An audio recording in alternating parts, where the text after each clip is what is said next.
Before the Pope used the expression shepherd with the smell of a sheep, there were already many of them who only knew how to live close to their herd. One of them is Tiburcio Arnáiz, a Spanish Jesuit born in the 19th century who would share many things in common with Pope Francis.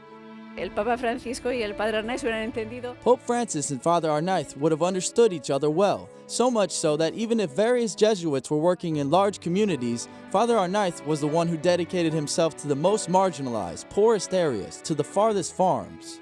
Tiburcio Arnáiz will be beatified this year. He was a simple priest who founded the Missionaries of Rural Doctrines congregation in Spain in 1921.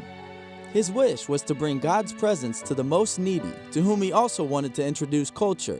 Thus, he founded various schools in especially difficult places yet to receive help from anyone. La primera vez que él intentó entrar en ese barrio, The first time he went into those neighborhoods, he says they insulted him and threw a dead rat at him. The life of Father Arnaiz was no simpler than ours. The neighborhoods where he worked were those with anti-religious sentiments and socially complicated, but he was unmoved. He says we have to get to them. He achieved it with the help of a group of laywomen like Maria Isabel González del Valle, a young girl from high society who didn't hesitate to live on the periphery.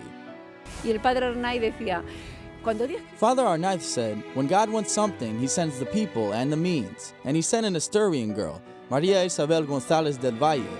I think this is the time, before the beatification, to get to know the life of a Jesuit who worked hard for the most needy and disadvantaged, managing to involve many lay people in his ministry.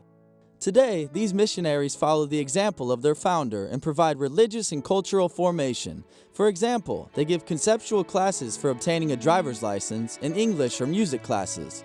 When one community no longer needs their help, the sisters will turn to the next group, following the example of Father Arnaiz, who died in 1926, already known for his holiness.